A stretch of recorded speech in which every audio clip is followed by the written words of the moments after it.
ಒಂದ್ಸರಿ ತಿಂದರೆ ಮತ್ತೆ ಮತ್ತೆ ತಿನ್ನಬೇಕು ಅನಿಸುವಷ್ಟು ರುಚಿಯಾಗಿರುತ್ತೆ. ನನ್ನ ಮನೆಯಲ್ಲಿ ಯಾವಾಗಲೂ ಮಾಡೋ ಥರ ಫಿಶ್ ತವಾ ಫ್ರೈ ನನ್ನ ಮಗನಿಗಂತೂ ತುಂಬಾ ಇಷ್ಟ.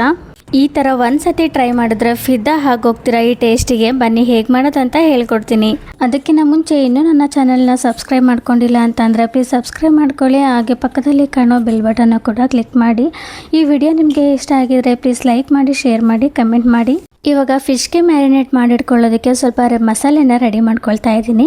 ಅದಕ್ಕೆ ಒಂದು ಬೌಲಿಗೆ ಒಂದು 6ರಿಂದ 7 ಬಾಡಿಗೆ ಮೆಣಸಿನ್ಕಾಯಿನ ಹಾಕಿ ಬಿಸಿ ನೀರಲ್ಲಿ ನೆನೆಸಿಟ್ಟು ಒಂದು ಮಿಕ್ಸಿ ಜಾರಿಗೆ ಹಾಕ್ಕೊಳ್ತಾ ಇದ್ದೀನಿ. ಅದಾದಮೇಲೆ 5 ಎಸಳು ಬೆಳ್ಳುಳ್ಳಿ ಹಾಕ್ತಾ ಇದ್ದೀನಿ, ಸಿಪ್ಪೆ ತೆಗೆದಲ್ಲೇ ಹಾಕಿರೋದು. 1 ಸ್ಪೂನು ಕಾಳುಮೆಣಸು, 1 ಸ್ಪೂನು ಜೀರಿಗೆ, 1.5 ಸ್ಪೂನು ಚಿಲ್ಲಿ ಪೌಡರು, ಸ್ವಲ್ಪ ಧನಿಯಾ ಪೌಡರು, ಹಾಗೆ 2 ಕಡ್ಡಿಯಷ್ಟು ಕರ್ಬೇವಿನ ಸೊಪ್ಪು, ಒಂದು ಅರ್ಧ ಈರುಳ್ಳಿನ ಕಟ್ ಮಾಡಿಕೊಂಡು ಹಾಕಿರೋದು. ಲಾಸ್ಟಿಗೆ ಹುಣಸೆ ಹಣ್ಣಿನ ರಸ, ರುಚಿಗೆ ಎಷ್ಟು ಬೇಕೋ ಅಷ್ಟು ಉಪ್ಪು ಹಾಕಿ ಇದನ್ನ ನೈಸಾಗಿ ಗ್ರೈಂಡ್ ಮಾಡ್ಕೋಬೇಕು, ಒಂದೊಳ್ಳೆ ಪೇಸ್ಟ್ ರೀತಿಯಾಗಿ. ನೋಡಿ, ಮ್ಯಾರಿನೇಟ್ ಮಾಡಿಟ್ಕೊಳ್ಳೋದಕ್ಕೆ ಮಸಾಲೆ ರೆಡಿ ಆಯಿತು. ಇದನ್ನ ಇವಾಗ ಒಂದು ಸೈಡಲ್ಲಿಟ್ಟು, ನಮ್ಮ ಕಡೆ ಸೈಡು ಇದೇ ಥರನೇ ಅಂದರೆ ಈ ಜಿಲೇಬಿ ಮೀನೇ ಸಿಗೋದು. ಸೊ ಇದನ್ನು ನಾನು 1 kg ತೊಗೊಂಡಿದ್ದೀನಿ. ಅರ್ಧ ಫ್ರೈ ಮಾಡ್ಕೊಳ್ಳೋದಕ್ಕೆ, ಇನ್ನರ್ಧ ಸಾಂಬಾರು ಮಾಡ್ಕೊಳ್ಳೋದಕ್ಕೆ ಅಂತೇಳಿ. ಇವಾಗ ಒಂದಷ್ಟು ಫ್ರೈ ಮಾಡ್ಕೊಳ್ಳೋದಕ್ಕೆ ಸಪ್ರೇಟ್ ಮಾಡಿಕೊಂಡು ಇವಾಗ ಫಿಶ್ಗೆ ಮ್ಯಾರಿನೇಟ್ ಮಾಡಿಟ್ಕೊಳ್ಳೋದಕ್ಕೆ ಸ್ವಲ್ಪನೇ ಬಿಟ್ಕೊಂಡಿರೋ ಮಸಾಲೆನ ಹಚ್ಚಿ ಸ್ವಲ್ಪ ಹೊತ್ತು ಮ್ಯಾರಿನೇಟ್ ಮಾಡ್ಕೊಳ್ಳೋದಕ್ಕೆ ಬಿಡಬೇಕು. ಸೊ ಹಚ್ಚುವಾಗ ನೀವು ಹುಷಾರಾಗಿ ಹಚ್ಚಬೇಕಾದ್ರೆ ಕೈಗೆ ಹಾಗೆ ಮುಳ್ಳು ತಾಕ್ಬಿಡುತ್ತೆ. ಫಿಶ್ ತವಾ ಫ್ರೈ ಮಾಡ್ಕೊಳ್ಳೋದಕ್ಕೆ ಒಂದು 8 ಮೀನಿಗೆ ಮಸಾಲೆನ ಹಚ್ಚಿ ಇಟ್ಕೊಂಡಿದ್ದೀನಿ ನೋಡಿ. ಇವಾಗ ಇದಕ್ಕೆ ಪ್ಲೇಟ್ ಕ್ಲೋಸ್ ಮಾಡಿ ಫ್ರೀಜರಲ್ಲೆಲ್ಲ ಫ್ರಿಜ್ಜಲ್ಲಿಟ್ಟು 10 to 12 ಮಿನಿಟ್ಸು ಮ್ಯಾರಿನೇಟ್ ಆಗೋದಕ್ಕೆ ಬಿಡಿ.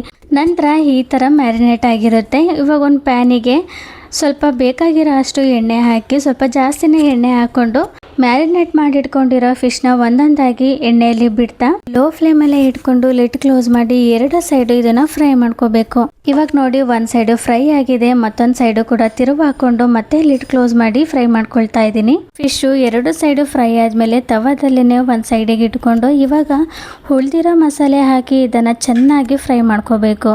ನೋಡಿ, ಈ ಥರ ಫ್ರೈ ಮಾಡ್ಕೊಂಡಿದ್ದಾದ್ಮೇಲೆ ಫಿಶ್ಗೆ ಅಪ್ಲೈ ಮಾಡಬೇಕು. 1 by 1 ಫಿಶ್ಗೆ ಅಪ್ಲೈ ಮಾಡಿಕೊಂಡು ಮತ್ತೊಂದು ಸರಿ ಇದನ್ನು ಫ್ರೈ ಮಾಡಿಕೊಂಡ್ರೆ ನೋಡಿ ಎಷ್ಟು ರುಚಿಕರವಾದ ಜ್ಯೂಸಿಯಾಗಿ ಫಿಶ್ ತವಾ ಫ್ರೈ ರೆಡಿ ಆಯಿತು. ಫಿಶ್ ಫ್ರೈನ ಮಾರ್ನಿಂಗು ಅನ್ನದ ಗಂಜಿ ಜೊತೆಗೆ ತಿಂತಾ ಇದ್ರೆ ಸಖತ್ತಾಗಿರುತ್ತೆ ಟೇಸ್ಟ್ ಮಾತ್ರ. ಫಿಶ್ನಲ್ಲಿ ಒಮೆಗಾ 3 ಫ್ಯಾಟಿ ಆಸಿಡ್ಸ್ ಇರೋದ್ರಿಂದ ಡೈಲಿ ಮಾರ್ನಿಂಗು 1 ಫಿಶ್ ತಿಂದರೆ ತುಂಬ ಆರೋಗ್ಯಕ್ಕೆ ಒಳ್ಳೆಯದು. ಈ ವಿಡಿಯೋ ನಿಮಗೆ ಇಷ್ಟ ಆಗಿದ್ರೆ ಪ್ಲೀಸ್ ಒಂದು ಲೈಕ್ ಮಾಡಿ, ಶೇರ್ ಮಾಡಿ, ಹಾಗೆ ನಿಮ್ಮ ಅನಿಸಿಕೆನ ಕಮೆಂಟ್ ಬಾಕ್ಸಲ್ಲಿ ಕಮೆಂಟ್ ಮಾಡಿ. ನೀವೇನಾದರೂ ಈ ರೆಸಿಪಿ ನೋಡ್ಕೊಂಡು ನೀವು ಕೂಡ ನಿಮ್ಮ ಮನೇಲಿ ಟ್ರೈ ಮಾಡಿದರೆ ಹೇಗಿತ್ತು ಅನ್ನೋದನ್ನು ಕಮೆಂಟ್ ಮಾಡಿ ತಪ್ಪದೇನೆ.